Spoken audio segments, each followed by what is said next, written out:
Hello students.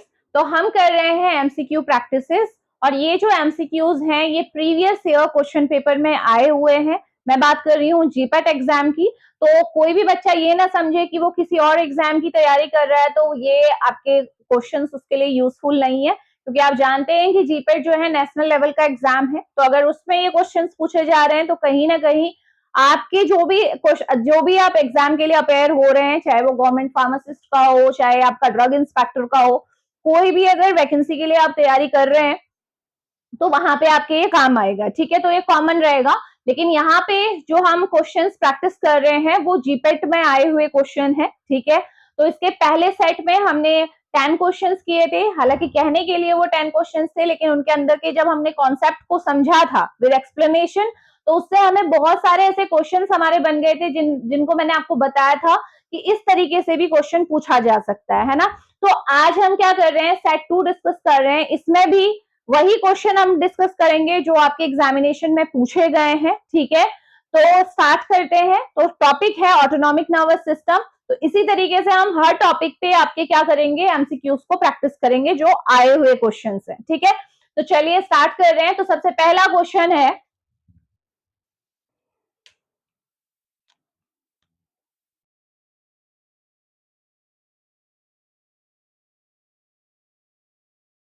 तो ये हमारा फर्स्ट क्वेश्चन है। क्या बोल रहा है क्वेश्चन, इसे समझेंगे। क्वेश्चन में पूछा जा रहा है, timolol is administered ophthalmically, then which effect it will exhibit. अगर हम टीमोलॉल को ऑप्थेल्मिकली मतलब अगर डायरेक्टली आईज में देंगे, जो आई ड्रॉप के फॉर्म में देते हैं बेसिकली, तो कौन सा इफेक्ट ये शो करेगा। मियोसिस फर्स्ट ऑप्शन है, mydriasis, increase formation of aqueous humour, decrease formation of aqueous humour. ये हमारे पास क्वेश्चन है और ये क्वेश्चन आपसे पूछा गया है। देख लेते हैं। ये पूछा गया है आपका 2017 का जो जीपेट पेपर था, एग्जाम था, उसमें ये क्वेश्चन आपके सामने आया था। तो इसे समझते हैं। ठीक है, तो यहां से हमें देखो क्लियरली पता लग रहा है कि हमें ये ग्लूकोमा का क्वेश्चन है। ठीक है, टीमोलॉल आप सबको बताए, टीमोलॉल हमारा क्या है, बीटा ब्लॉकर है। ठीक है, बीटा रिसेप्टर को ब्लॉक करता है। और अब हमें ये देखना है कि जब बीटा रिसेप्टर ब्लॉक होते हैं तो क्या इफेक्ट आता है। ठीक है, तो जब मैंने आपको आइस के केस में जब मैंने आपको ग्लूकोमा पढ़ाया था तो मैंने वहां आपको बहुत अच्छे से समझाया था कि ग्लूकोमा में होता क्या है। अब थोड़ा सा यहाँ पे हम रिवाइज कर रहे हैं। क्यों? क्योंकि ये केवल एक क्वेश्चन है। अभी आप देखोगे मैं आगे क्वेश्चंस बताऊंगी इससे रिलेटेड जो आए हैं। इसी टाइप के बहुत सारे क्वेश्चंस जीपेट में आपसे पूछे गए हैं। तो जब तक आप इसके कॉन्सेप्ट को नहीं समझेंगे तब तक आप आंसर नहीं कर सकते हैं। ठीक है, ये केवल एक क्वेश्चन है।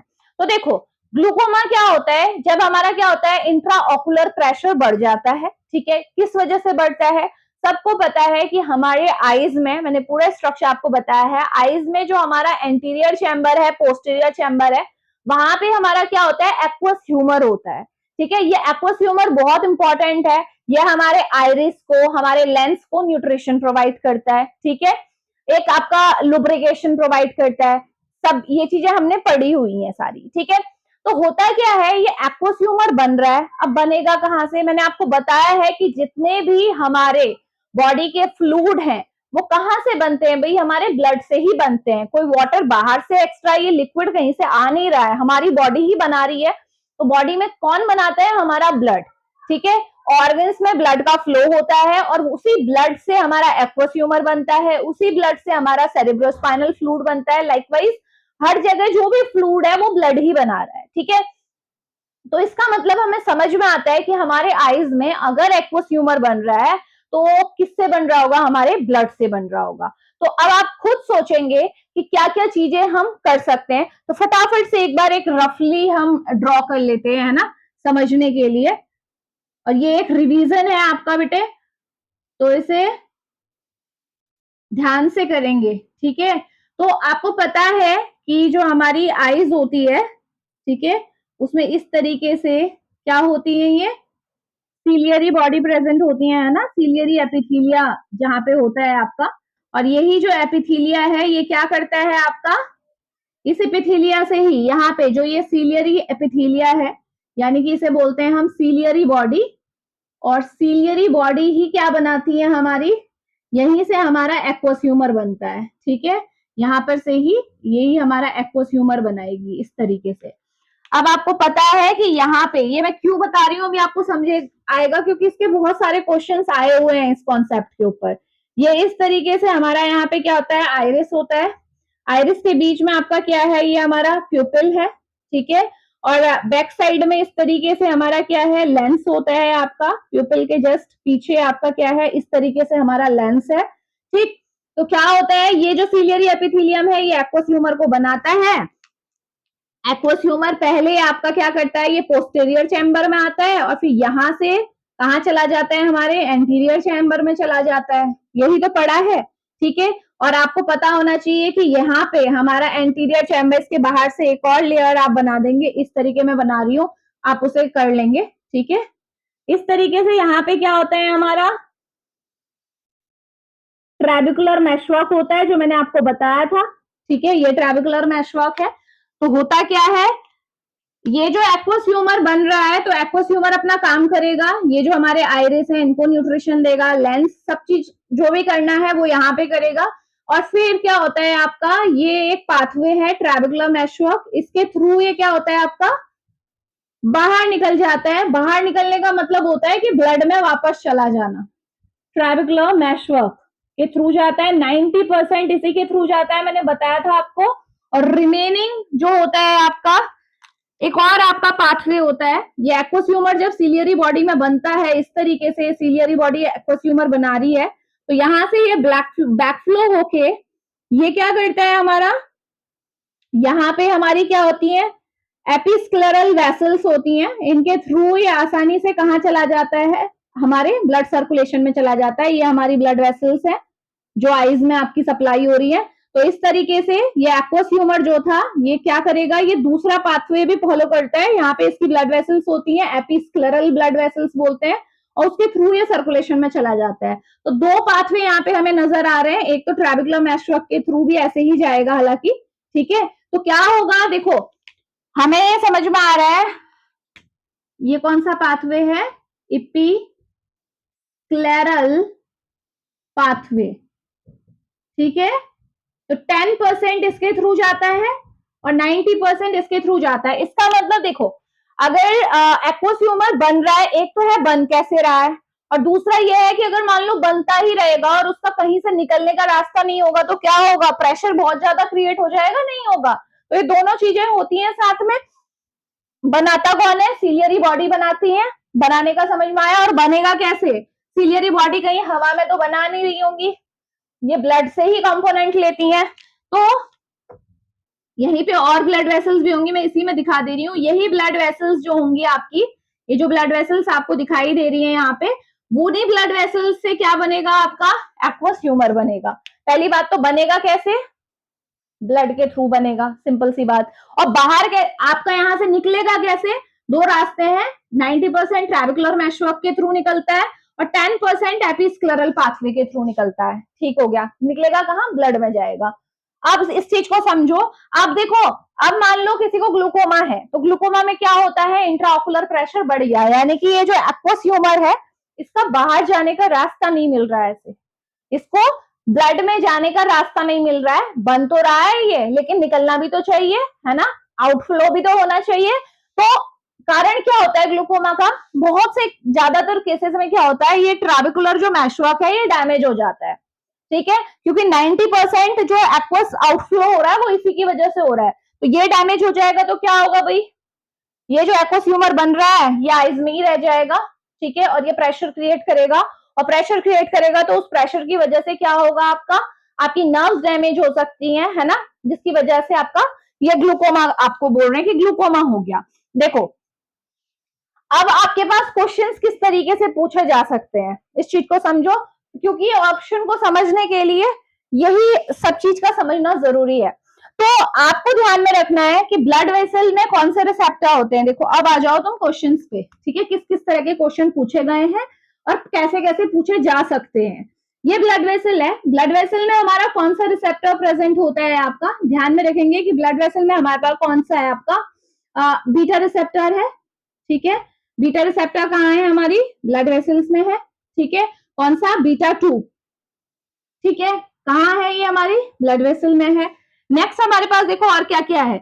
ये जो आपको ब्लैक कलर से मैंने ये आइरिस दिखाई हुई है ना आपको, आइरिस, आइरिस में दो टाइप की मसल होती है, एक होती है आपकी सर्कुलर मसल और एक होती है आपकी रेडियल मसल। रेडियल मसल, कभी भी अगर सर्कुलर मसल में हमेशा ध्यान रखिएगा कौन सा रिसेप्टर होता है यहाँ पे, कौन सा होता है, M3 रिसेप्टर, मस्कैरेनिक रिसेप्टर, ठीक है।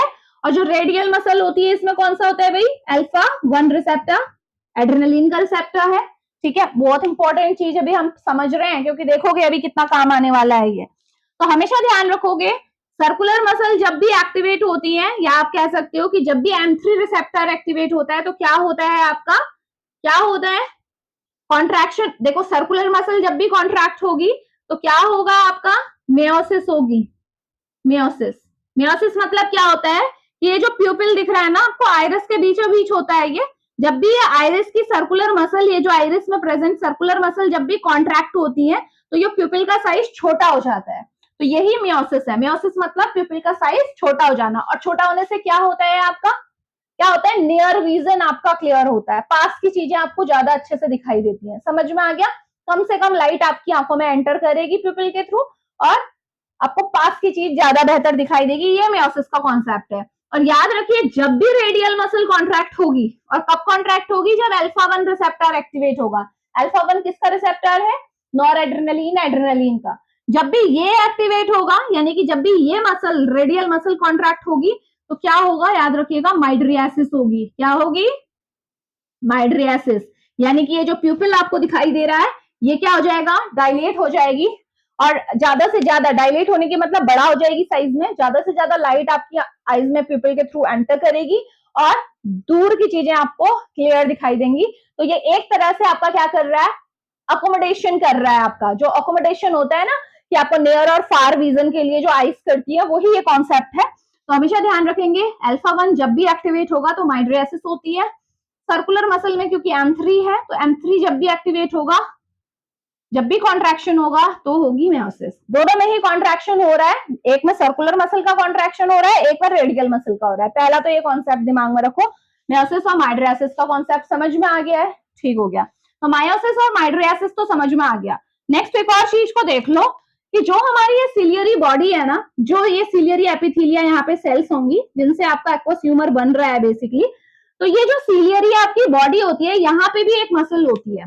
तो सिलियरी बॉडी की उस मसल का नाम को मैं यहाँ पे बता रही हूँ, उसको बोलते हैं हम सिलियरी मसल। क्या बोलते हैं भाई, सिलियरी मसल। कहाँ पे है भाई ये, सिलियरी बॉडी में। ये मसल कहाँ थी, आइरिस में, ठीक हो गया। सिलियरी मसल्स कहाँ है, सिलियरी बॉडी में है। हमेशा ध्यान रखिए कि सिलियरी मसल्स के पास कौन सा रिसेप्टर होता है भाई, सिलियरी मसल्स के पास भी M3 रिसेप्टर होता है। याद करने के लिए देखो दोनों सी है, सिलियरी सर्कुलर, दोनों में कौन सा है, मस्कैरेनिक रिसेप्टर है 3, ठीक है। तो ध्यान में रखिएगा कि जब भी सिलियरी मसल कॉन्ट्रैक्ट होगी, सिलियरी मसल जब भी कॉन्ट्रैक्ट होगी तो उसकी वजह से क्या होता है आपका, उस कॉन्ट्रैक्शन की वजह से ही आपका क्या होगा, आप कह सकते हैं, यहां पे लिख लेते हैं, कॉन्ट्रैक्शन हुआ।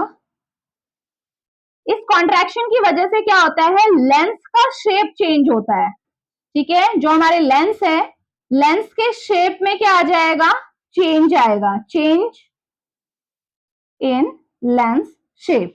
जो आपको ये लेंस दिखाई दे रहा है, एक मिनट में चेक कर लूं, विजिबल है ना, ठीक है, यहां तक विजिबल है।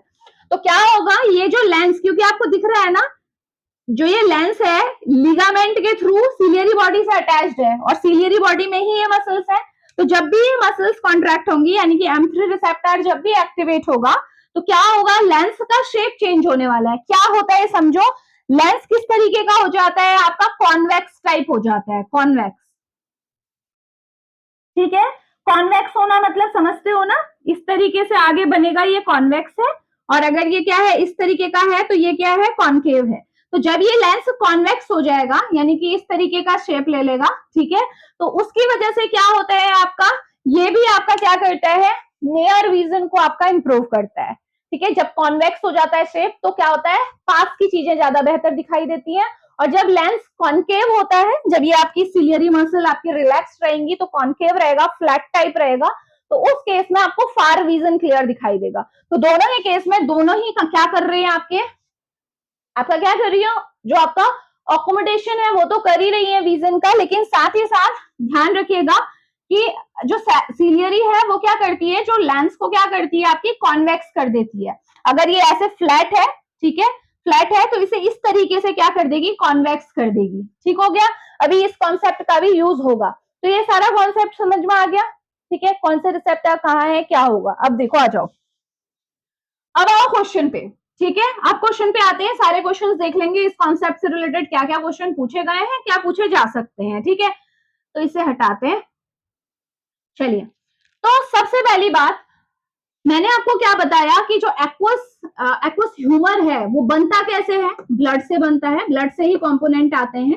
तो आप ये समझ लीजिए कि ये जो ब्लड वेसल है, जितना अच्छा ये फ्लो देगी, जितना अच्छा ब्लड इस एरिया में आएगा, सिलियरी बॉडी पे आएगा, उतना ज्यादा एक्वस ह्यूमर बनेगा, ये समझ में आता है।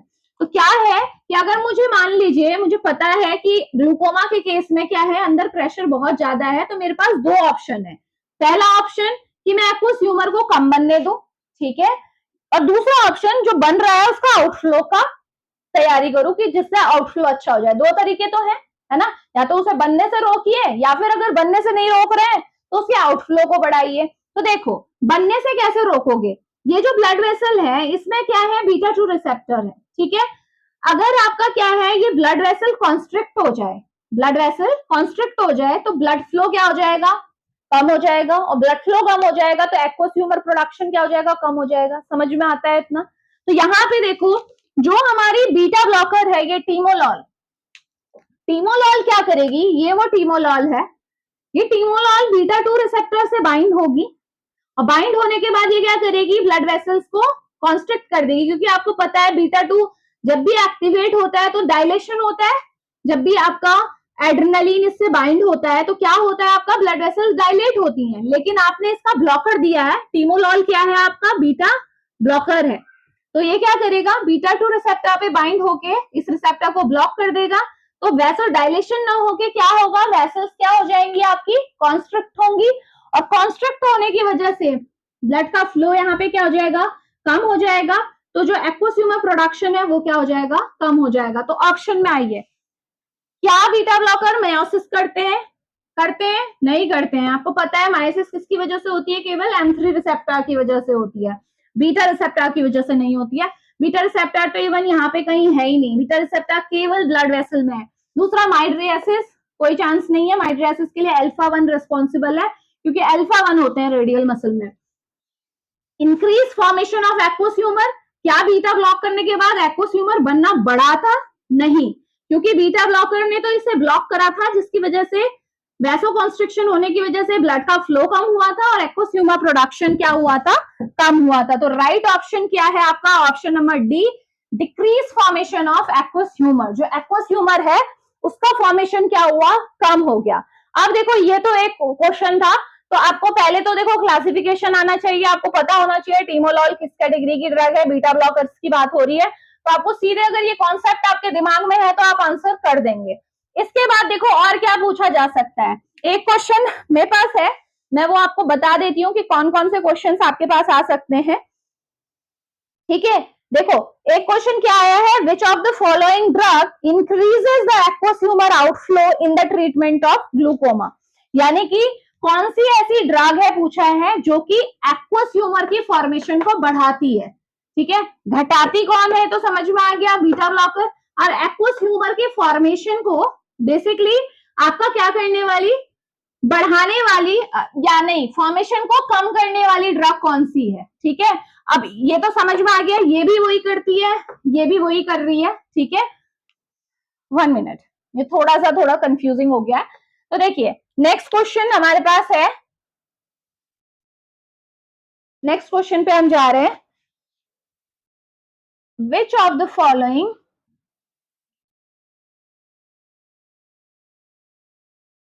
इसका नाम है जो यूज होता है प्रोस्टाग्लैंडिन एनालॉग, इसका नाम है आपका लेटानोप्रोस्ट। क्या है, लेटानोप्रोस्ट। ये हमारा क्या है, प्रोस्टाग्लैंडिन एनालॉग है। और ध्यान रखिएगा, इसके एक और क्वेश्चन पूछा गया है कि जो ओपन एंगल ग्लूकोमा होता है, उसमें फर्स्ट लाइन थेरेपी क्या होती है, तो हमेशा ध्यान रखिएगा कि उसे लेटानोप्रोस्ट ही आपका फर्स्ट लाइन थेरेपी है फॉर ओपन एंगल, यानी कि जहां पे आपका क्या है, कोई प्रॉब्लम नहीं है। ओपन एंगल मतलब क्या है, जो आपका लेंस है और जो आपका प्यूपिल है, इन दोनों के बीच में अच्छा खासा डिस्टेंस है, इसे ओपन एंगल बोलते हैं। ठीक है, क्लोज क्या होता है, जिसमें इनके बीच की डिस्टेंस बिल्कुल कम हो जाती है, जिसकी वजह से ब्लॉकेज आ जाती है, वो मैं आगे समझाऊंगी आपको। तो क्या होता है आपका जो लेटानोप्रोस्ट, समझो पहले क्या करता है, ये प्रोस्टाग्लैंडिन एनालॉग है।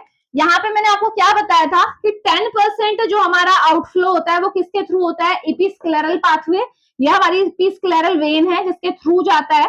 तो ये जो आपके प्रोस्टाग्लैंडिन एनालॉग है ना, ये इन जो आपकी ब्लड वेसल है, ये इपिस्क्लेरल जो ब्लड वेसल है, इनको क्या कर देता है, डायलेट कर देता है। तो डायलेशन होगा तो क्या होगा, ज्यादा से ज्यादा आपका क्या होगा, ब्लड फ्लो होगा ना, यहाँ से फटाफट से ब्लड निकल के आपका क्या जाएगा, मेन ब्लड वेसल्स में जाएगा और नया यहाँ पे एक्वोस आता रहेगा।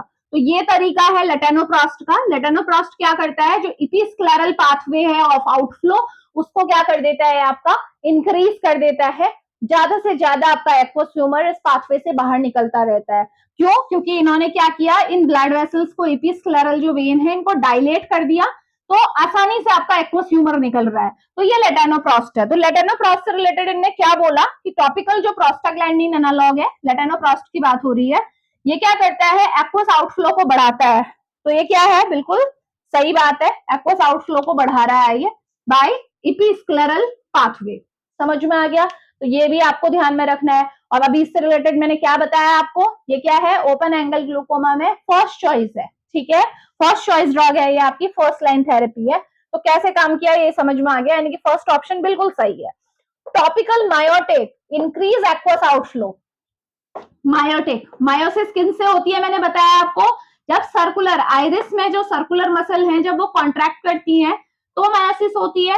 M3 रिसेप्टर है, ये एक्टिवेट होते हैं तो क्या करते हैं, मायोसिस करते हैं।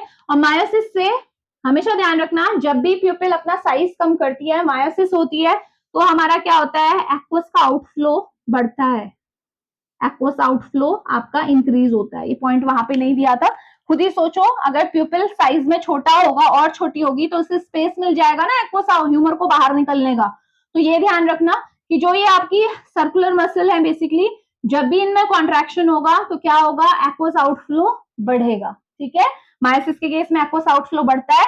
जब माइड्रियासिस होती है, प्यूपिल अपना साइज बड़ा कर लेता है तो आउटफ्लो क्या होता है, कम होता है। ये भी बात ध्यान रखिएगा। तो यानी कि सेकेंड ऑप्शन भी बिल्कुल करेक्ट ऑप्शन है कि मायोटिक अगर देंगे हम, यानी कि हमने अगर मान लो पिलोकार्पिन दे दिया जो M3 रिसेप्टर पे काम करेगा, तो आउटफ्लो बढ़ेगा। ठीक है, topical beta blocker decreases aqueous outflow, option ये बोला हुआ है कि टॉपिकल बीटा ब्लॉकर देने के बाद आउटफ्लो कम होता है।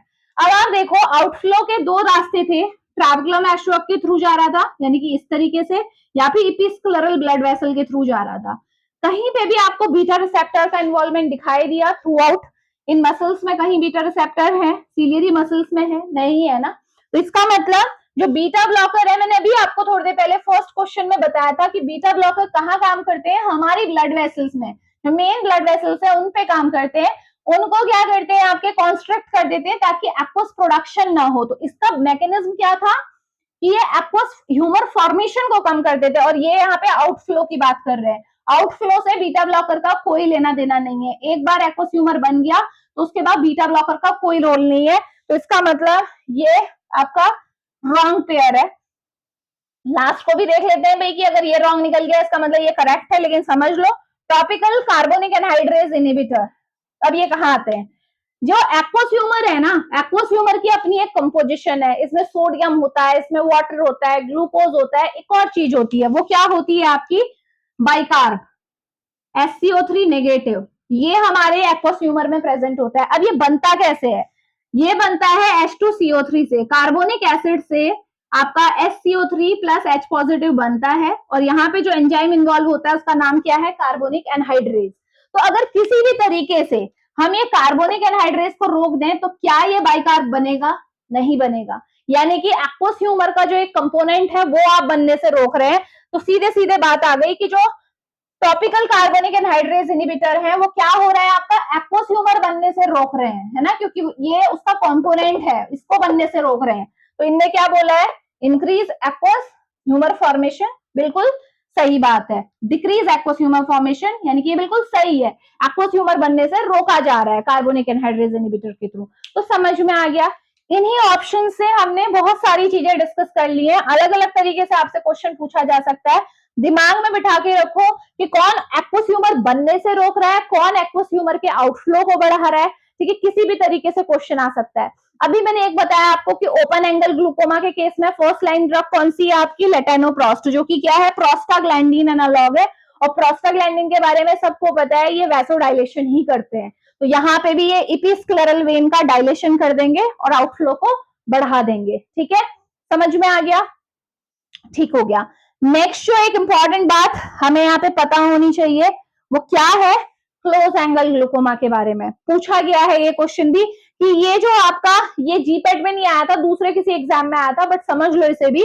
कभी क्या होता है, क्लोज एंगल ग्लूकोमा का पेशेंट आ जाता है। क्लोज एंगल ग्लूकोमा में क्या होता है, देखो ये जो लेंस है ना, ये लेंस बिल्कुल प्यूपिल से बिल्कुल पास में होता है इस तरीके से, यानी कि यहाँ से एक्वस ह्यूमर बनेगा तो वो बाहर निकलने में उसे दिक्कत होगी, क्योंकि लेंस पूरा प्यूपिल से चिपका हुआ है, थोड़ा सा ही स्पेस है, ठीक है, बहुत कम स्पेस है।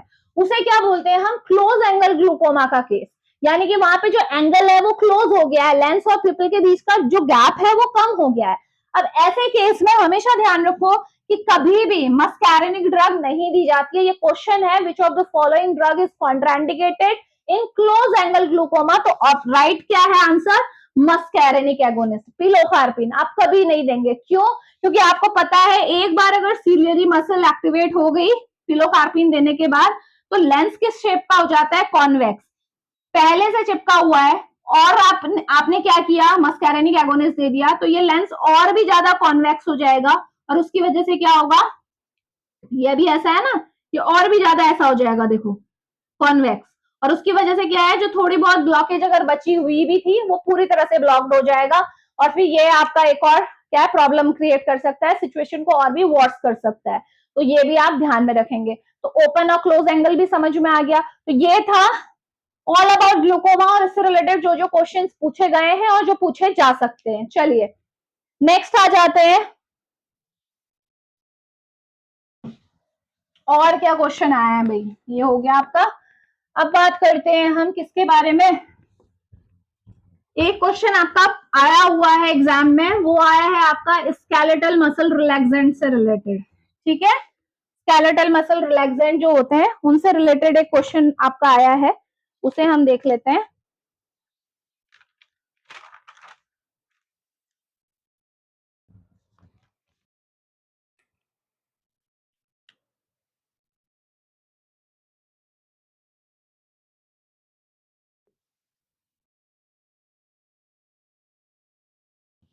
तो ये है आपका नेक्स्ट क्वेश्चन।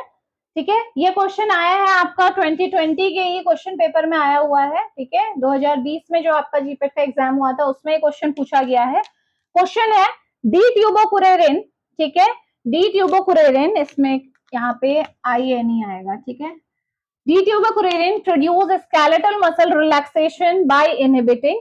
आपसे कहा जा रहा है डी ट्यूबोकुरेरिन सबको पता है, ठीक है, ड्रग है, ये स्केलेटल मसल रिलैक्सेशन कर रही है बाय इनहिबिटिंग, किस किस रिसेप्टर को इनहिबिट करके कर रही है, ganglionic nicotinic receptor, muscarinic receptor, nicotinic receptor at neuromuscular junction and alpha adrenergic receptor.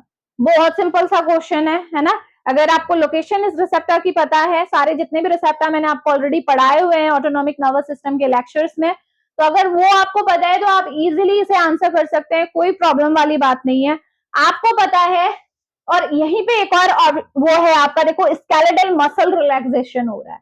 Muscle कौन से रिसेप्टर होते हैं, यानी को न्यूरोमस्कुलर जंक्शन, न्यूरॉन्स और मसल्स के बीच का जंक्शन, तो कौन से हैं भाई, एनएम रिसेप्टर ही होते हैं, है ना। आपको पता है कि दोनों में, दो में आपको कंफ्यूजन हो सकता है, गैंग्लियोनिक निकोटिनिक रिसेप्टर कौन से होते हैं, एन एन रिसेप्टर, है ना, एन एन जो रिसेप्टर होते हैं वो गैंग्लियोनिक होते हैं, वो ऑटोनॉमिक गैंग्लिया में प्रेजेंट होते हैं, और जो ये निकोटिनिक रिसेप्टर न्यूरोमस्कुलर जंक्शन में है वो है कौन से, एन एम रिसेप्टर, ये हमारे न्यूरॉन्स और मसल्स के बीच में होते हैं। और जब आपका न्यूरॉन्स के टर्मिनल से एसिटाइलकोलिन रिलीज होता है और इन रिसेप्टर से बाइंड होता है, तभी जाके हमारी मसल्स में कॉन्ट्रैक्शन होता है और एक मूवमेंट हमारी मसल को मिलता है। अगर ये रिसेप्टर ब्लॉक हो जाए तो उससे क्या होगा, आपका पैरालिसिस हो जाएगी, आपकी मसल्स मूव कर ही नहीं पाएगी। यही तो होता है ना। तो ये आपका बहुत आपका क्या है, सिंपल सा क्वेश्चन है। ये जो डी ट्यूबोक्रोनिन होता है ये इसी रिसेप्टर को ब्लॉक करता है और उसकी वजह से स्केलेटल मसल को रिलैक्स कर देता है। ठीक है, तो ये आंसर कर सकते हो आसानी से अगर लोकेशन आपको पता है। मस्कैरेनिक आपके एम रिसेप्टर हो गए, एड्रेनर्जिक का तो कोई लेना देना है नहीं, ये तो एड्रेनलिन और एड्रेनलिन के रिसेप्टर हैं। ठीक है, इजी क्वेश्चन है, कर सकते हो। ठीक है, तो ये इसका राइट ऑप्शन क्या हो जाएगा, ऑप्शन नंबर बी। चलिए अब बात करते हैं नेक्स्ट क्वेश्चन की। ठीक है, फोर्थ क्वेश्चन देखो,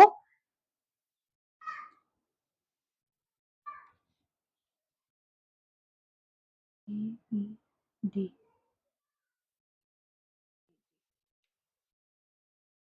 तो देखिए ये हमारा एक क्वेश्चन है, ठीक है, जो पूछा गया है आपके जीपैट के एग्जामिनेशन में। ये आपका क्वेश्चन आया है, ये भी क्वेश्चन आपका जीपैट 2020 में ही आपसे पूछा गया है। देख रहे हो कितने सारे क्वेश्चंस हैं। ठीक है, लगभग एएनएस से ही बहुत सारे क्वेश्चन पूछे गए हैं 2020 एग्जामिनेशन में। तो देखिए क्वेश्चन क्या है, which are the effect of ganglionic stimulating agents. आपसे ये बोला है कि गैंग्लियोनिक स्टिमुलेटिंग एजेंट्स के कौन से इफेक्ट हैं।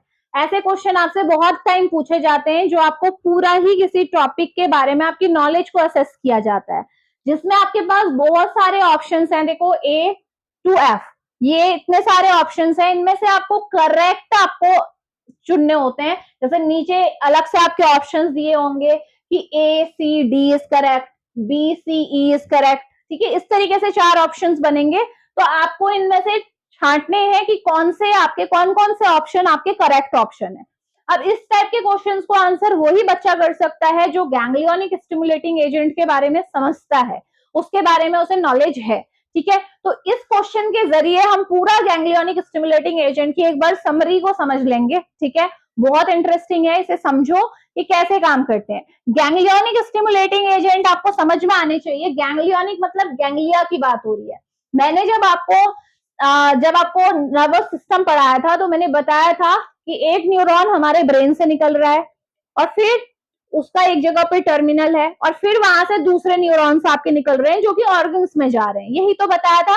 ठीक है, ये एक न्यूरॉन है, सपोज ये है आपका, इस तरीके से ये इसका टर्मिनल है और टर्मिनल के पास पे बहुत सारे न्यूरॉन्स की इस तरीके से सेल बॉडी है और ये न्यूरॉन्स अलग अलग ऑर्गन्स में जा रहे हैं, है ना, यही था।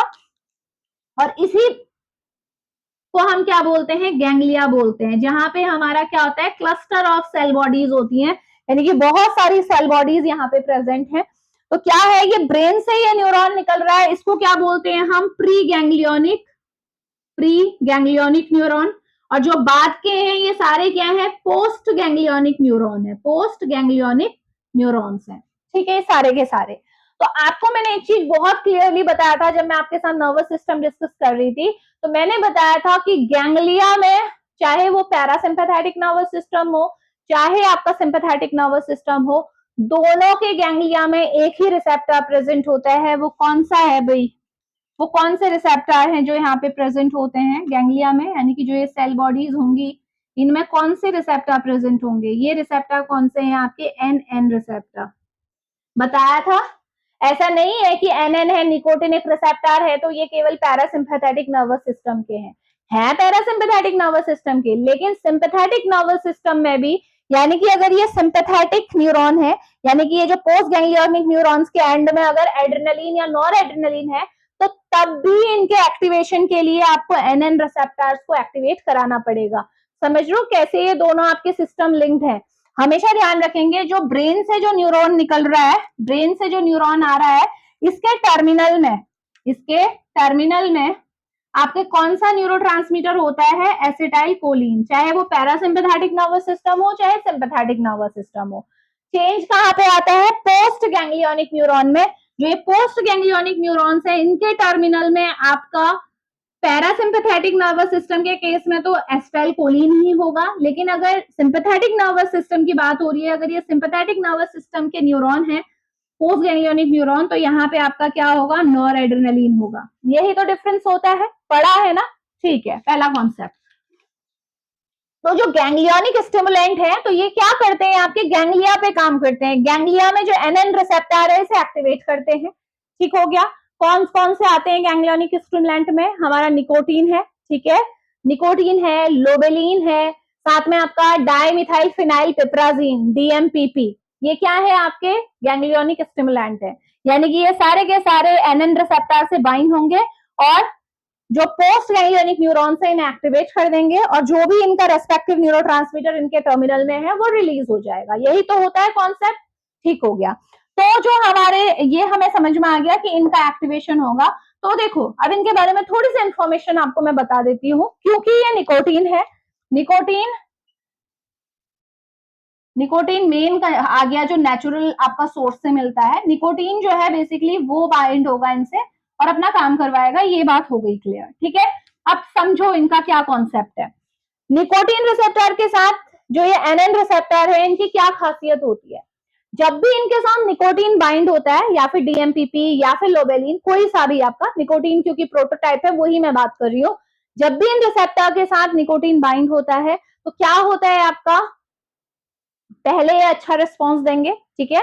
निकोटीन जो रिस्पॉन्स देता है वही रिस्पॉन्स के प्रोड्यूस करेंगे। निकोटीन क्या करता है आपको, जो लोग आपका अगर स्मोकिंग करते हैं तो वो क्यों करते हैं, क्योंकि वो एक क्या करता है आपका, आपकी आप बोल सकते हो आपको अराउज्ड रखता है, आपको अलर्ट रखता है। जो पर्सन उसे ले रहा है उसे यूफोरिक फीलिंग आती है, उसे बहुत अच्छा लगता है उसे लेके, इसीलिए वो ले रहा है ना। तो ये सीएनएस को आप कह सकते हो कि स्टिमुलेट करता है, ठीक है। जब आप निकोटीन लेते हो तो क्या होता है, सीएनएस का स्टिमुलेशन होता है। तो यहीं से एक ऑप्शन तो आपका गलत हो गया, डिप्रेशन। ये दिया है ऑप्शन नंबर सी कि ये डिप्रेशन करता है, गलत बात है। ये हमेशा क्या करते हैं, सीएनएस को स्टिमुलेट करते हैं, सबसे पहली बात। दूसरा क्या होता है कि जब ये निकोटीन बार बार उससे बाइंड होता है, आप बहुत ज्यादा निकोटीन अगर कंज्यूम कर रहे हैं तो बार बार एनएन रिसेप्टर एक्टिवेट होंगे। तो पहले तो ये रिस्पॉन्स देते हैं, लेकिन कुछ टाइम बाद ये रिसेप्टर क्या हो जाते हैं, डिसेंसिटाइज हो जाते हैं। बार बार अगर आपको एक्सपोज करोगे, आप बार बार आप निकोटीन लोगे तो ये रिसेप्टर क्या हो जाते हैं, डिसेंसिटाइज हो जाते हैं। यानी कि अगर अब आप निकोटीन लोगे इसके बाद फर्दर, तो आपको वो फीलिंग नहीं आएगी जो पहले आती थी, क्योंकि वो रिसेप्टर अब डिसेंसिटाइज हो चुके हैं। अगर उससे निकोटीन बाइंड भी होगा तो कोई रिस्पॉन्स नहीं आएगा। तो यहीं से आपका एक और पॉइंट यहाँ पे करेक्ट होता है कि initial stimulation then persistent depression of ganglia. तो ये ऑप्शन बिल्कुल करेक्ट है कि पहले स्टिमुलेशन होता है, लेकिन अगर आप ज्यादा यूज करोगे तो वो डिप्रेशन कर देता है गैंग्लिया का, फर्दर वो आपको इफेक्ट नहीं देने वाला है। अब होता क्या है, इसके बाद हमारा फिर देखो ब्रेन क्या करता है, इसको बोलते हैं न्यूरो एडाप्टेशन।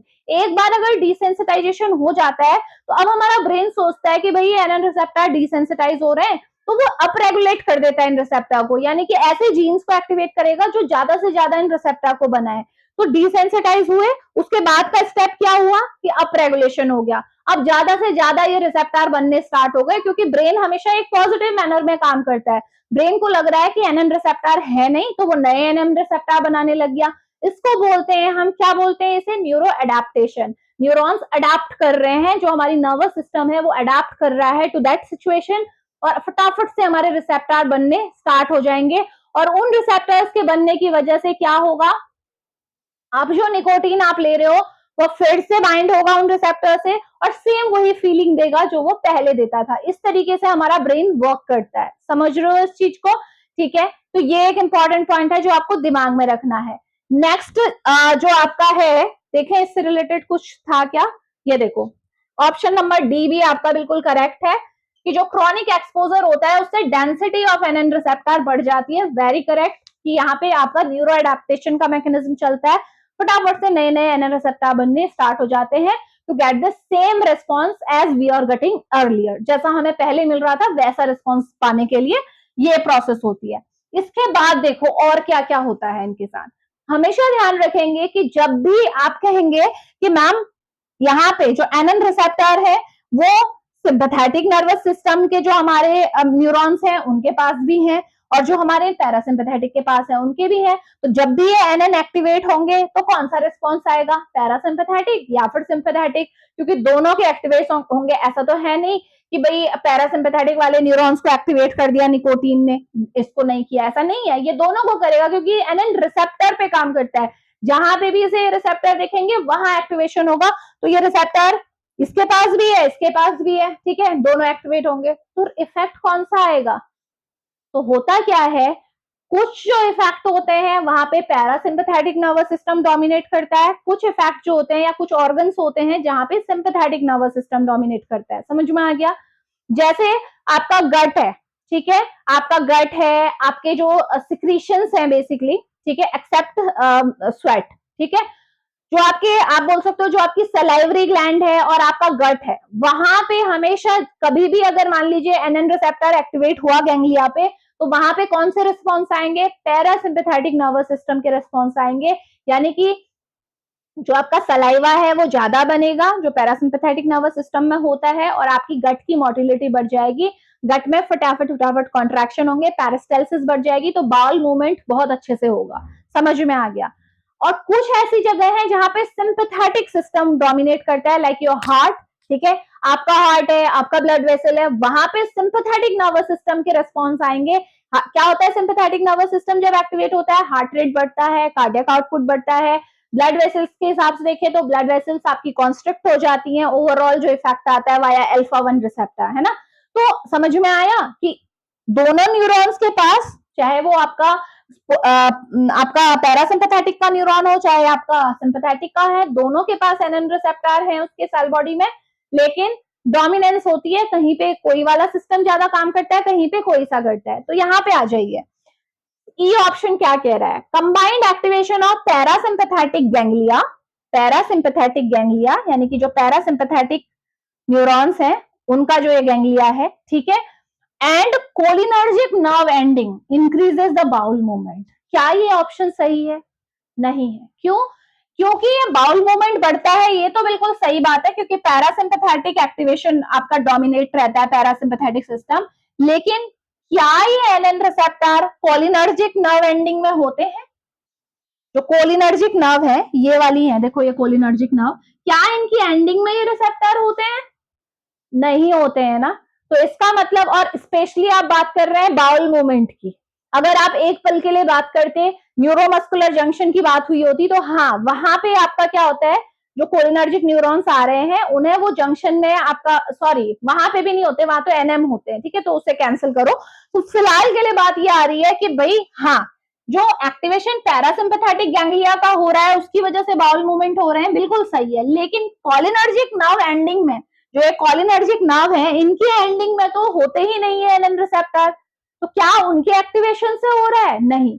तो ये ऑप्शन भी बिल्कुल गलत है, यानी कि कंबाइंड इफेक्ट नहीं है, केवल पैरासिम्पैथेटिक गैंग्लिया की वजह से ही ये बाउल मूवमेंट आपके बढ़ रहे हैं। तो ये एक इंपॉर्टेंट पॉइंट है जो आपको दिमाग में रखना है। ये भी आपका क्या है, ऑप्शन क्या हो गया आपका, गलत हो गया। लास्ट मैंने आपको बताया कि सारे सिक्रीशंस पे क्या फर्क पड़ता है, बढ़ जाते हैं, क्योंकि मैंने बताया ना सिक्रीशंस पे कौन सा इफेक्ट डोमिनेट करता है, आपका पैरासिम्पैथेटिक नर्वस सिस्टम। तो लास्ट ऑप्शन क्या कह रहा है, देखो, inhibition of salivation and bronchial secretion. क्या ये सही बात है? ये बिल्कुल गलत है। जो थियरी हमने पढ़ी उसके हिसाब से ये ऑप्शन भी आपका क्या है, गलत है, क्योंकि सलाइवेशन और ब्रोंकियल सिक्रेशन बढ़ता है, पैरासिम्पैथेटिक नर्वस सिस्टम डोमिनेट करता है, और पैरासिम्पैथेटिक नर्वस सिस्टम जब भी डोमिनेट करेगा आपके सिक्रीशंस बढ़ेंगे। तो ये आपको दिमाग में रखना है। तो ओवरऑल अब आ जाओ, सारे हो गए, फर्स्ट नहीं हुआ, stimulation of sympathetic ganglia and adrenal medulla leading to cardiovascular response.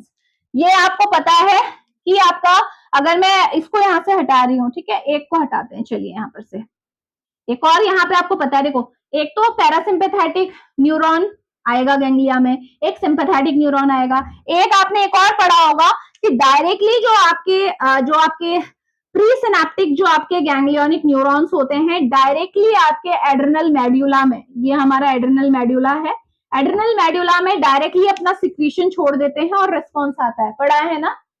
उसमें कोई दो न्यूरॉन्स की जरूरत नहीं होती है, लाइक दिस, यहाँ पे डायरेक्टली एक न्यूरॉन आ रहा है ब्रेन से, और जो इसका सिक्रीशन है वो छोड़ेगा और एड्रिनल मेड्यूला पे इफेक्ट आएगा। समझ में आया?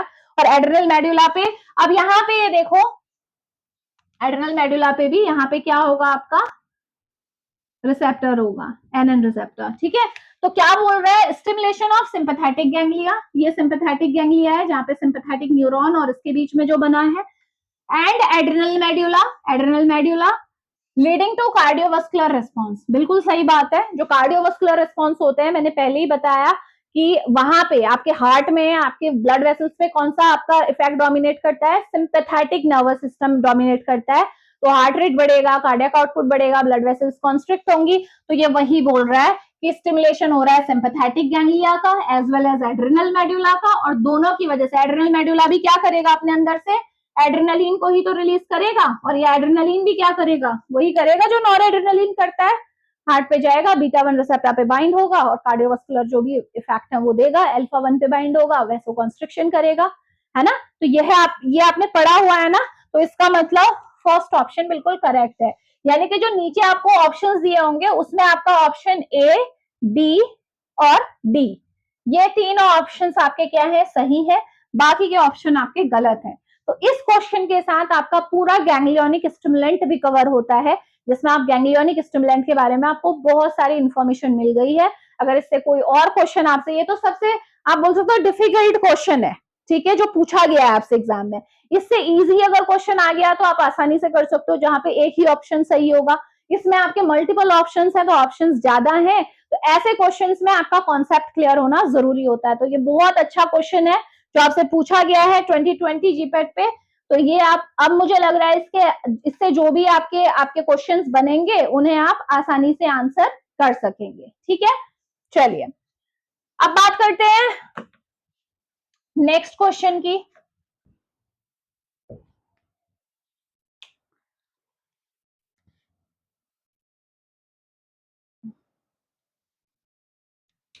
ठीक है, तो नेक्स्ट क्वेश्चन देखिए, जो फिफ्थ क्वेश्चन है, क्या बोल रहे हैं, one of the following statement about carbachol is incorrect, identify. ये 2020 के क्वेश्चन पेपर पे आया हुआ है जीपैट में।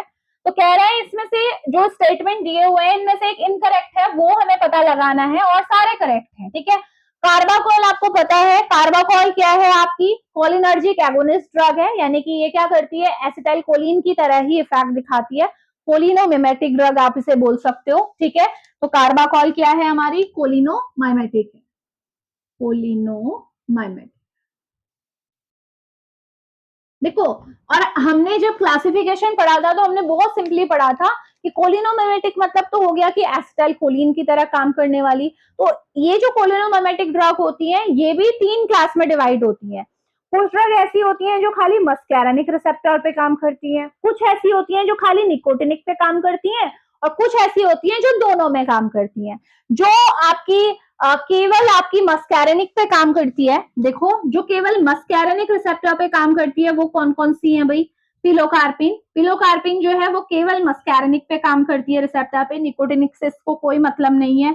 बिथैनिकॉल आपकी जो ड्रग है, ठीक है, बिथैनिकॉल जो ब्लैडर के केस में यूज होती है आपकी, ये भी केवल आपकी मस्कैरेनिक पे काम करती है, ठीक है, इसे कोई मतलब नहीं है किससे, निकोटिनिक से। इसके अलावा आप बात करते हैं निकोटिनिक रिसेप्टर की, तो निकोटिनिक रिसेप्टर में केवल आपका निकोटीन ऐसी है जो केवल निकोटीन पे काम करती, जो एन रिसेप्टर पे काम करती है, ये मस्कैरेनिक पे काम नहीं करती है। तो यानी कि ये एक्सक्लूसिव है फॉर निकोटिनिक रिसेप्टर। और कुछ ऐसी होती हैं जो दोनों पे काम करती हैं, कौन कौन सी है भाई, वो दो हैं। एक तो है आपकी कार्बाकॉल जिसकी बात हो रही है, और एक आपकी है मिथाकोलिन, मिथाकोलिन। तो देखिए यहां से ऑप्शन में आई है, ऑप्शन नंबर बी बिल्कुल सही है। It possess both muscarinic and nicotinic action, क्योंकि ये दोनों रिसेप्टर पे काम करती है। अगर इसके अलावा इनसे रिलेटेड ये पूछा होता तो फिर आपका क्या होता, ऑप्शन कुछ अलग होता। मस्कैरिन भी इसमें ऐड कर सकते हो आप, मस्कैरिन, वो तो नाम से ही पता लग रहा है, मस्कैरिनिक, मस्कैरिन मतलब मस्कैरिनिक रिसेप्टर, ठीक हो गया। तो ये आपको ध्यान में रखना है, अगर ये ध्यान में रखते हो, स्पेशली कार्बाकॉल और मिथाकोलिन दिमाग में रखो कि ये दोनों पे काम करती है। निकोटीन तो खाली निकोटिनिक में ही काम करेगी, बाकी की बची हुई मस्कैरिनिक पे काम करती है, ठीक है। तो ये ऑप्शन पहला सही है। इसके अलावा क्या बोला है, देखो, it can be administered orally, हाँ कार्बाकॉल को ओरली दे सकते हैं, वैसे ये पैचेस के फॉर्म में भी दी जाती है, ठीक है, पैचेस लगा देते हैं इसके, लेकिन हाँ ये क्या है, ओरली दी जाती है। तो ये भी आपका इसका ऑप्शन बिल्कुल सही है। नेक्स्ट क्या बोल रहा है, देखो, it is more susceptible to hydrolysis compare to acetylcholine. हमें पता है कि एसिटाइल कोलिन के साथ दिक्कत क्या है, कि एसिटाइल कोलिनेस्टरेज एंजाइम आता है और इसको डिग्रेड कर देता है, ये पढ़ा है ना हमने। तो ये क्योंकि कोलिनोमाइमेटिक है, एसिटाइल कोलिन की तरह काम करती है, तो इनमें इनकी भी हाइड्रोलिसिस हो सकती है, लेकिन ये ऑप्शन क्या बोल रहा है कि इसकी ये ज्यादा ससेप्टेबल है, यानी कि एसिटाइल कोलिन से ज्यादा इसकी हाइड्रोलिसिस होती है, तो ये बिल्कुल गलत बात है। सबसे ज्यादा अगर हाइड्रोलिसिस का आप वो देखेंगे स्टेट, तो सबसे ज्यादा हाइड्रोलिसिस होती है एसिटाइल कोलिन की। फिर उसके बाद अगर किसी का नंबर आता है तो वो है मिथाकोलिन, मिथाकोलिन। और फिर उसके बाद नंबर आता है कार्बाकोल का, और फिर उसके बाद नंबर आता है बिथेनिकोल का, जो मेन है। ठीक है, इनसे रिलेटेड आपसे पूछा जा सकता है। तो ये हाइड्रोलिसिस का सीक्वेंस है। सबसे ज्यादा हाइड्रोलाइजेबल अभी भी एसिटाइल कोलिन ही है, क्योंकि ये नेचुरल है, बाकी की तो बनाई गई मेडिसिन है ना। तो कार्बाकोल की कम होती है, तो ये क्या कह रहा है, it is more susceptible to hydrolysis compare to acetylcholine. बिल्कुल गलत बात है, एसिटाइल कोलिन ज्यादा हाइड्रोलिसिस होती है। और रीजन क्या है इसका, फंक्शनल ग्रुप। ये केमिस्ट्री से रिलेटेड भी क्वेश्चन है थोड़ा बहुत। क्यों, क्योंकि एसिटाइल कोलिन में क्या होता है, एस्टर ग्रुप होता है, एस्टर ग्रुप की हाइड्रोलिसिस बहुत जल्दी होती है। मिथाकोलिन की बात करें तो इसमें मिथाइल ग्रुप होता है, तो इसीलिए हाइड्रोलिसिस एसिटाइल कोलिन के कंपैरिजन में कम होती है। कार्बाकोल में आपका होता है कार्बामोइल ग्रुप, CONH2 ग्रुप, और ये क्या होता है आपका, हाइड्रोलिसिस इसकी फिर और कम होती है, और क्योंकि अमीन ग्रुप की वजह से बेसिकली। और बिथाइनकोल में आपका मिथाइल ग्रुप और कार्बामोइल ग्रुप दोनों होते हैं, तो ये सबसे ज्यादा रेजिस्टेंट है टू हाइड्रोलिसिस। तो देखो लास्ट ऑप्शन भी यहीं से क्लियर हो गया, amino group decreases it's electrophilicity. जो आपका कार्बाकोल में, कार्बाकोल का अगर आप स्ट्रक्चर देखोगे तो उसमें आपको कार्बामोइल ग्रुप दिखाई देगा, CONH2 ग्रुप। और ये जो NH2 है, जो ये अमाइन ग्रुप है, ये क्या करता है, कार्बाकोल को लेस इलेक्ट्रोफिलिक बना देता है। तो कोई भी, इसका मतलब इलेक्ट्रोफिलिसिटी कम है, तो इसीलिए इस पे जो आपका वाटर मॉलिक्यूल्स का अटैक होगा वो क्या होगा, कम होगा, क्योंकि ये इलेक्ट्रॉन को पसंद नहीं करती है। तो जो वाटर का मॉलिक्यूल आएगा वो इसे इतना अटैक नहीं करेगा कंपेयर टू एसिटाइल कोलिन, जिसमें एस्टर ग्रुप है आपका, वो बहुत ज्यादा आपका क्या होता है, इलेक्ट्रोफिलिक होता है। तो ये समझ में आ गया। ये आपका केमिस्ट्री का ऑप्शन है लास्ट वाला, इसे हम तब भी हम इलेक्ट्रोफिलिसिटी जब मैं आपको पढ़ाऊंगी तो बताऊंगी, यहाँ पे डिटेल में नहीं जाना है। बट फिलहाल के लिए आई होप आपको समझ में आ गया होगा। तो ये था पोलिनोमिमेटिक से रिलेटेड कॉन्सेप्ट और सारे इसका क्वेश्चन का आंसर। तो ये बिल्कुल सही है। तो ऑप्शन नंबर सी क्या है आपका, इनकरेक्ट है। तो ये 2020 में आपका आया हुआ है क्वेश्चन। अब बढ़ते हैं नेक्स्ट क्वेश्चन की तरफ। ठीक है,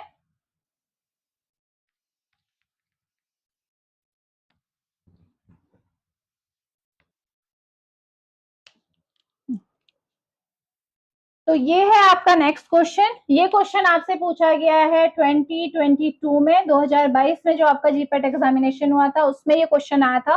तो देखो ये क्या कह रहा है, पेशेंट विथ फियोक्रोमोसाइटोमा। सबसे पहले फियोक्रोमोसाइटोमा क्या होता है आपका, कैंसर ऑफ एड्रेनल मेड्यूला। ठीक है, फियोक्रोमोसाइटोमा को ध्यान में रखिएगा, ये होता है आपका कैंसर ऑफ एड्रेनल मेड्यूला। और ये भी क्वेश्चन आया हुआ था, ये बहुत पहले का पेपर है, मुझे ईयर नहीं याद है अभी, बल्कि मुझे याद है कि मैंने भी ये एग्जामिनेशन दिया था जिसमें क्वेश्चन आया था। तो उसमें आपसे फियोक्रोमो कैंसर ऑफ एड्रेनल मेडुला को क्या बोलते हैं ये दिया था, ऑप्शंस में बहुत सारी चीजें थी, तो फियोक्रोमोसाइटोमा करेक्ट आंसर था। ठीक है, तो ये भी एक क्वेश्चन था।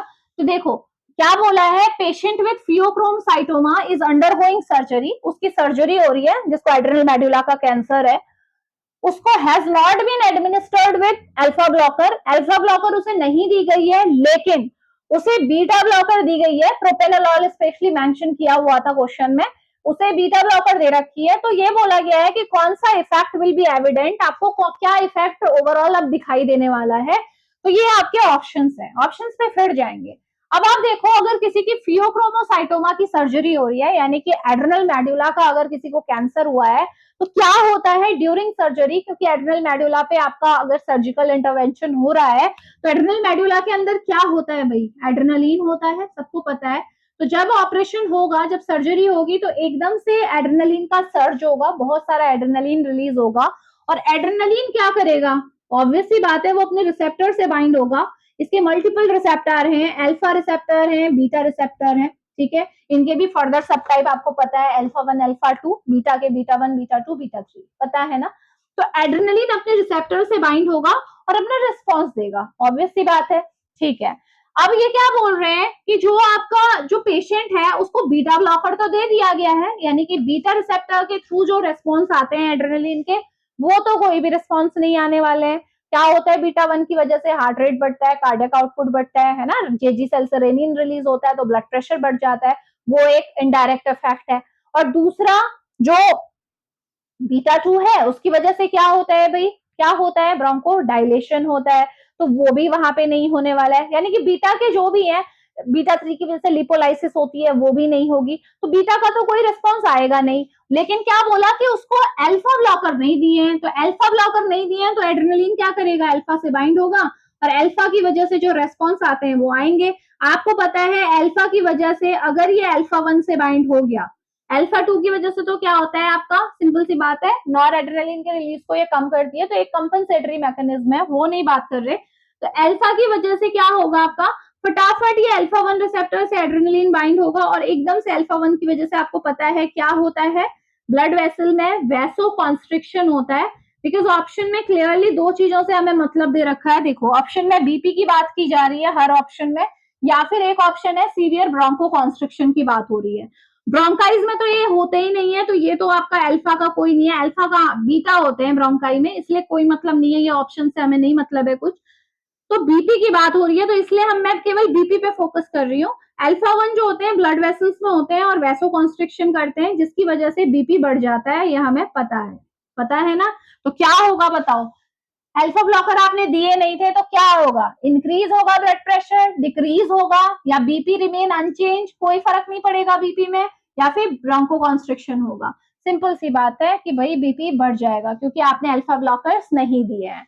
तो कितना आपका इजी है, अगर आप समझते हैं रिसेप्टर का डिस्ट्रीब्यूशन और आपको पता है ब्लड वेसल्स पे कौन कौन से रिसेप्टर होते हैं। तो मेजर अगर एड्रेनर्जिक सिस्टम की बात करते हैं तो अल्फा और बीटा रिसेप्टर दोनों मिलके हमारा ब्लड प्रेशर को कंट्रोल करते हैं, पता है ना। बीटा 2 की वजह से वैसोडाइलेशन होता है, अल्फा 1 की वजह से वैसो कॉन्स्ट्रिक्शन होता है, और इवन अल्फा 2 की वजह से भी वैसो कॉन्स्ट्रिक्शन होता है, पढ़ाया है मैंने आपको, ठीक है। अल्फा 1 अल्फा 2 दोनों ही, चाहे ये अल्फा 1 होता चाहे ये अल्फा 2 होता, दोनों से अगर ये बाइंड होता, दोनों की वजह से वैसो कॉन्स्ट्रिक्शन ही होना था इनिशियली, तो ये आपका बीपी को बढ़ाएगा ही हर हाल में। तो ये आपका क्वेश्चन समझ में आ गया, ठीक है। तो इंपॉर्टेंट क्वेश्चन है, ठीक है, 2022 में आपसे पूछा गया है। अब बात करते हैं नेक्स्ट क्वेश्चन पे, आ जाते हैं फटाफट से।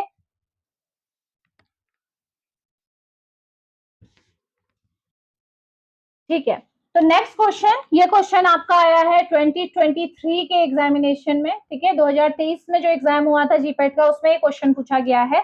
ये हालांकि ग्लूकोमा से रिलेटेड ही क्वेश्चन है, वहां पे भी हम मेंशन कर सकते थे, लेकिन चलिए कोई बात नहीं। क्या बोला है? Which of the following drug produce mydriasis without cycloplegia. पहले तो साइक्लोप्लाजिया को समझ लो। साइक्लोप्लाजिया क्या होता है आपका? जो आपकी सीलियरी मसल्स की पैरालिसिस हो जाना, सीलियरी मसल्स पैरालाइज्ड हो गई, उसी को साइक्लोप्लाजिया बोलते हैं।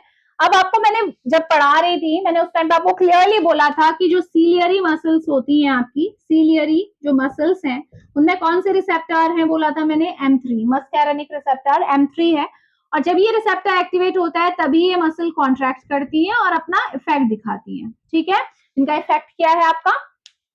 लेंस के शेप को बदलना, उसे कॉन्वेक्स या कॉन्केव करना according to need. Far vision चाहिए, दूर की चीजें देखनी है तो कॉन्केव हो जाएगा लेंस, और अगर आपको नजदीक की चीजें देखनी है तो कॉन्वेक्स हो जाएगा। यही तो करती हैं ये मसल्स।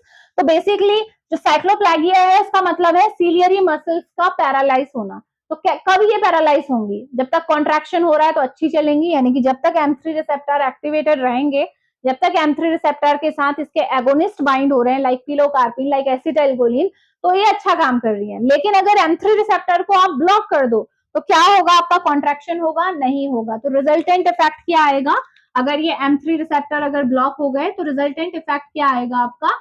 साइक्लोप्लागिया। समझ में आ गया? साइक्लोप्लागिया क्या है आपका, ठीक है। साइक्लोप्लागिया कैसे हुआ ये समझ में आया? तो देखो, तो क्या है, अब आप क्वेश्चन पे आ जाओ। और इसके अलावा देखो क्या लिखा है कि इसमें से कौन सी ड्रग है जो माइड्रियासिस करती है। माइड्रियासिस सबको पता है, माइड्रियासिस मतलब हमारी आइरिस में दो मसल है, सर्कुलर रेडियल, रेडियल मसल जब भी कॉन्ट्रैक्ट करती है माइड्रियासिस होता है। यानी कि माइड्रियासिस होने का मतलब आपका जो प्यूपिल है वो बड़ा हो जाएगा साइज का, और बड़े होने का रीजन क्या है? लाइट, ज्यादा से ज्यादा लाइट अंदर आएगी और दूर की चीजें आपको साफ दिखाई देंगी। लेकिन मैंने आपको बताया था जब भी माइड्रियासिस होती है तो एक्वस ह्यूमर का आउटफ्लो कम हो जाता है, बताया था, अभी कॉन्सेप्ट क्लियर हुआ था। तो अब ये बताइए इनमें से कौन सी ड्रग ऐसी है जो कि माइड्रियासिस तो करती है लेकिन साइक्लोप्लाजिया नहीं करती है। अब आपको समझ में आ गया, साइक्लोप्लाजिया वो हर ड्रग करेगी जो M3 रिसेप्टर एंटागनिस्ट है, यानी कि आप कह सकते हैं जितनी भी एंटीकोलिनर्जिक है, यानी कि जो M3 रिसेप्टर को ब्लॉक करती हैं वो सारी ड्रग आपकी साइक्लोप्लाजिया करेंगी। तो देखो एट्रोपिन एंटीकोलिनर्जिक है तो ये साइक्लोप्लाजिया करेगा, होमेट्रोपिन एंटीकोलिनर्जिक है तो इसकी वजह से भी आपका साइक्लोप्लाजिया होगा, ट्रोपिकामाइड खुद में एंटीकोलिनर्जिक है तो इसकी वजह से भी साइक्लोप्लाजिया होगा। लेकिन जो इफेड्रीन है ये क्योंकि आपकी सिंपैथेटिक नर्वस सिस्टम यानी कि सिंपैथेटिक नर्वस सिस्टम का पार्ट है, ठीक है, बेसिकली हमारे सिंपैथेटिक रिसेप्टर्स पे काम करती है, तो इसीलिए ये आपको पता है जब भी हमारा क्या होता है अल्फा 1 रिसेप्टर एक्टिवेट होते हैं जो कि सिंपैथेटिक नर्वस सिस्टम के पार्ट है, रेडियल मसल में कौन से होते हैं अल्फा 1 होते हैं, तो अल्फा 1 जब भी एक्टिवेट होते हैं माइड्रियासिस होती है, यानी कि ये एफेड्रिन भी माइड्रियासिस करेगा लेकिन साइक्लोप्लाजिया नहीं करेगा क्योंकि सीलियरी मसल में इसके कोई रिसेप्टर नहीं होते। तो करेक्ट आंसर क्या है हमारा एफेड्रिन, एफेड्रिन की वजह से माइड्रियासिस होगी लेकिन साइक्लोप्लाजिया नहीं होगा। तो साइक्लोप्लाजिया वर्ड जहां पे भी आएगा समझ लो एंटीकोलिनर्जिक, क्योंकि वहां पे केवल M3 रिसेप्टर है, तो ऐसी ड्रग जो M3 रिसेप्टर को ब्लॉक करेंगी वो साइक्लोप्लाजिया करेंगी। तो ये आपका क्वेश्चन आपका कवर हो गया, ठीक है। एक और आपका क्वेश्चन इसमें आया है जो मैंने आपको फर्स्ट जो सेट कराया था उसमें भी दिया था, यहीं पे मैं मेंशन कर दे रही हूँ उसे, शॉर्टेस्ट एक्टिंग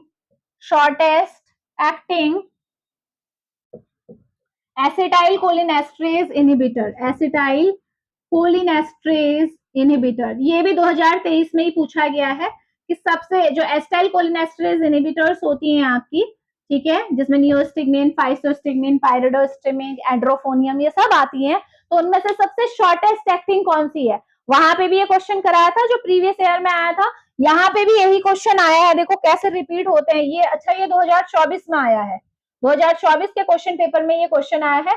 और पता है आपको सबसे शॉर्टेस्ट एक्टिंग कौन है, सबसे कम टाइम पे जो अपना असर दिखाती है और कम समय के लिए दिखाती है, कौन है? एड्रोफोनियम, दिमाग में बैठा लो, एड्रोफोनियम। देखो कितने बार रिपीट हुआ है क्वेश्चन, ठीक है, तो ये क्वेश्चन भी आपको दिमाग में रखना है, ठीक है। इसके अलावा एक और क्वेश्चन आया है आपका, which of the following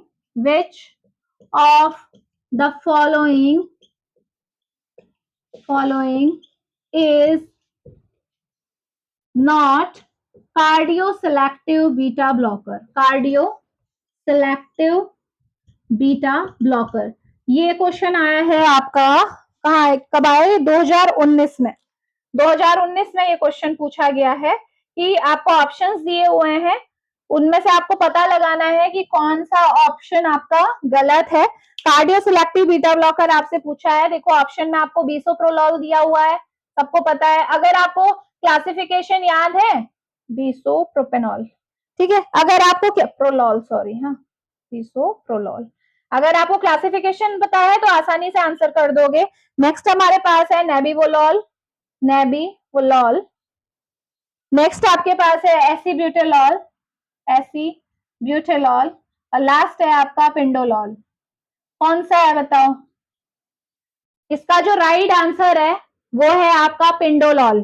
पिंडोलॉल आपको पता है, ठीक है, ये हमारा कार्डियो सिलेक्टिव नहीं है, ठीक है, ये नॉन सिलेक्टिव बीटा ब्लॉकर में आता है आपका, थोड़ी सी जिसकी इंट्रिंसिक सिंपैथोमाइमेटिक एक्टिविटी होती है।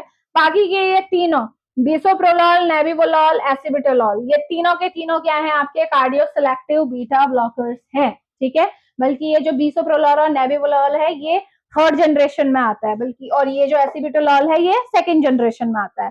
कार्डियो सिलेक्टिव मतलब ये जो है केवल बीटा 1 रिसेप्टर को ब्लॉक करेंगे, यानी कि केवल हार्ट पे इसका इफेक्ट आएगा, बीटा 2 को छेड़ते नहीं है ये, ठीक है। तो ये आपका क्वेश्चन है जो 2019 में आपसे पूछा गया था। इसके बाद एक लास्ट क्वेश्चन जो हमें डिस्कस करना है वो हम कर लेते हैं फटाफट से, ठीक है।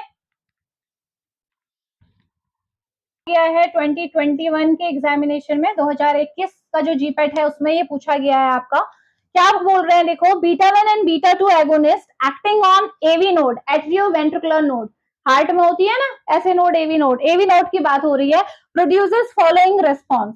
कह रहे हैं कि जो ये एक्ट करते हैं एवी नोड में, जो हमारे रिसेप्टर होते हैं, बेसिकली तो ज्यादातर बीटा 1 होता है वहां पे, बीटा 2 भी थोड़ा बहुत होता है, इसका इफेक्ट कम आता है हालांकि। तो ये रिसेप्टर होते हैं, उनकी वजह से क्या रेस्पॉन्स आ रहा है ये बोला जा रहा है। तो मैं पहले इनको सारी टर्म्स को छोड़ रही हूँ, पहले ये देख लो एवी नोड का काम क्या होता है। देखो ऐसे नोड से जो इंपल्स आ रही है, ऐसे नोड का काम होता है हार्ट रेट को रेगुलेट करने का। ये हमारा कंडक्शन सिस्टम है हार्ट का, यानी कि ऐसे नोड से इंपल्स बनती है, एवी नोड में आती है। एवी नोड फिर उसे क्या करता है, आगे को भेजता है कहाँ पे, वेंट्रिकल की वॉल पे। तो एवी नोड का काम केवल क्या है, कंडक्शन का। उसने अपने आप में इंपल्स को जनरेट नहीं किया है अभी फिलहाल के लिए। लेकिन कभी कभी क्या होता है, अगर एवी नोड को ज्यादा आप एक्टिवेट करोगे via these receptor beta 1 beta 2, तो एवी नोड क्या करती है, इंपल्स भी जनरेट करना स्टार्ट कर देती है। तो ओवरऑल हमेशा ध्यान रखेंगे कि एवी नोड का काम केवल कंडक्शन का है। वो या तो क्या करेगी, जो इंपल्स आ रही है उसे आगे की तरफ भेजेगी, थोड़ी देर उसे रोक के रखेगी और फिर आगे को भेजेगी, ताकि जिस टाइम पे हमारे एट्रिया फुल हो रहे हैं वो पूरे फिल हो सके। अगर एकदम से आपका वो आगे को चले गया तो वो फिल नहीं हो पाते हैं, है ना। तो एवी का काम क्या होता है आपका, जो इंपल्स आ रही है उसे आगे की तरफ भेजना, यानी कि कंडक्शन करना। और दूसरा काम क्या होता है कि अगर एवी नोड में प्रेजेंट रिसेप्टर कभी ज्यादा स्टिमुलेट हो रहे हैं तो एवी नोड खुद से भी इंपल्स जनरेट कर सकती है। यानी कि दो इफेक्ट इसके रहेंगे। एक तो है आपका, हमेशा ध्यान रखेंगे, एक तो ये कंडक्शन करता है और दूसरा इसका ऑटोमेटिसिटी का काम है। यानी कि अगर ओवर एस्टिमुलेशन होता है रिसेप्टर्स के थ्रू इसका एवी नोड का, तो ये खुद में भी इंपल्स जनरेट कर सकता है। बस इतना काम है। अब देखो कॉन्ट्रैक्शन से इसका कोई लेना देना नहीं है। कॉन्ट्रैक्शन होता है मसल्स की वजह से। जो हमारा एवी नोड है वो कॉन्ट्रैक्टाइल टिश्यू नहीं है कि जिसकी वजह से कॉन्ट्रैक्शन कर रहा है खुद में। उसके बाद क्या हो रहा है वो एक अलग बात है। कॉन्ट्रैक्शन कब होता है आपका, एट्रिया और वेंट्रिकल की वॉल में कॉन्ट्रैक्शन होता है ना। हालांकि मीडियम वही है, एवी नोड से इंपल्स आ रही है, लेकिन हम अभी एवी नोड की बात कर रहे हैं। तो एवी नोड अपने आप में कॉन्ट्रैक्ट नहीं होती ना, तो ये ध्यान रखेंगे, एक पॉइंट दिमाग में बैठा लो कि एवी नोड कंडक्शन टिश्यू है, कॉन्ट्रैक्टाइल टिश्यू नहीं है। तो इसीलिए जिस भी ऑप्शन में कॉन्ट्रैक्टिलिटी बोला गया है वो गलत है। ए ऑप्शन गलत है क्योंकि ये कॉन्ट्रैक्टिलिटी को नहीं बढ़ाता है, कंडक्शन को हाँ बढ़ाता है। नेक्स्ट आपका क्या है, ये देखो सी ऑप्शन भी गलत है क्योंकि इसमें भी कॉन्ट्रैक्टिलिटी की बात हो रही है। कॉन्ट्रैक्टिलिटी से इसका कोई लेना देना नहीं है, ठीक है। अब ये दो ऑप्शन हमारे पास है, क्या बोल रहा है, increases automaticity, correct, and conduction velocity. Conduction को भी बढ़ाएगा क्योंकि ये रिसेप्टर अगर एक्टिवेट होते हैं तो ये कंडक्शन को भी बढ़ाते हैं। हमें पता है एवी नोड में हमारे रिसेप्टर होते हैं, कंडक्शन भी बढ़ता है और ऑटोमेटिसिटी भी बढ़ती है। तो ये ऑप्शन बिल्कुल सही है। लास्ट वाला क्या है आपका, इंक्रीजेस कंडक्शन वेलोसिटी, सही बात है, लेकिन हार्ट रेट जो बोला है ये गलत है क्योंकि हार्ट रेट का बढ़ना या घटना ऐसे नोड डिसाइड करती है। पेसमेकर कौन है, ऐसे नोड, एवी नोड नहीं है पेसमेकर, ठीक है। तो हार्ट रेट जो होगा आपका वो ऐसे नोड पे डिपेंड करता है, इसीलिए हार्ट रेट में भी यहाँ पे ये ऑप्शन भी आपका क्या रहेगा, गलत रहेगा। तो मेन बात ध्यान रखो कि एवी नोड का काम है या तो कंडक्शन का, या फिर अगर इसका स्टिमुलेशन होता है वाया दीज रिसेप्टर तो ये अपने आप में इंपल्स जनरेट कर सकता है, ठीक है। ऑटोमेटिसिटी हो सकती है, लेकिन ओवरऑल अगर हार्ट रेट की बात कर रहे हो तो वो ऐसे नोड ही उसे क्या करता है, गवर्न करता है। ठीक हो गया, तो ये आपको क्वेश्चन समझ में आ गया, ठीक है। कार्डियोवास्कुलर सिस्टम से भी रिलेटेड है, लेकिन क्योंकि बीटा 1 बीटा 2 एगोनिस्ट की बात हो रही है तो ये ऑटोनॉमिक नर्वस सिस्टम का क्वेश्चन बन जाता है। तो ये आया है आपका 2021 में। तो ये थे कुछ एमसीक्यूज जो आपके अभी आज के लेक्चर में, देखो प्रीवियस में हमने 2014 से लेके 18 तक के किए थे और आज के लेक्चर में हमने 2019 से लेके 2024 तक के क्वेश्चन आपके सॉल्व कर लिए हैं। इसके अलावा कुछ और क्वेश्चंस हैं जो ऑटोनॉमिक नर्वस सिस्टम से बनते हैं, वो मैं अगले जो सेट होंगे उसमें आपका डिस्कस करूंगी, ठीक है। Thank you so much.